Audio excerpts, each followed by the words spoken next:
If you've been using our Shopify integration, you're going to love these new updates. To turn them on, go to the top right drop-down menu and click Integrations.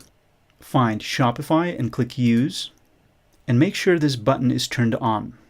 After that, you can go to Campaigns and either create a new one here or edit a campaign you already created. Just click Content. And now whenever you use the product block, you'll be able to access your Shopify products directly from this block. Just click Add Products from your store, and you can search by title or just choose some of the ones you see on the list here and click Insert. And there you go, as easy as that. Remember to click Save and Done Editing.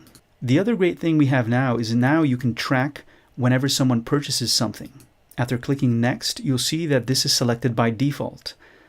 This will allow you to see how many purchases were made through a specific campaign. And after you click Send, you can go back to Campaigns, go to Sent, and click View Report by the campaign you want to review. You'll see this new e-commerce tab here. And after clicking it, you'll see the total number of orders, the total revenue from this specific campaign, the conversion, and a list of all the subscribers who have purchased through this campaign. The last feature we have is in the Automation tab. If you edit one of your workflows or create a new one, you'll now see this new e-commerce automation tab. And it will give you access to 3 new triggers.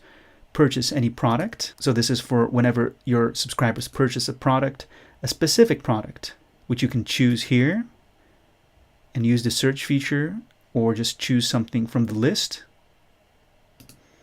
Or whenever he or she purchases from a specific category, just choose the category here.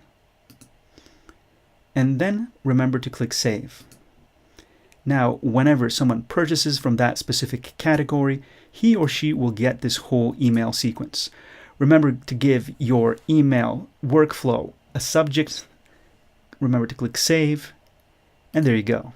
The last thing you'll see is when you go to your dashboard and your orders start coming in, you will see that there is a new element here. It's e-commerce performance for all the stats from your Shopify campaigns. And that's it.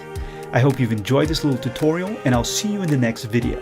Hey, if you enjoyed this video, click the subscribe button, click that little bell button so you get notified every time we put out a new video. Give it a thumbs up. You can also find us at MailerLite.com, Instagram, Facebook, Twitter, and you can even click the little link in the description to sign up to our newsletter. Hope you've enjoyed this video and have a great day.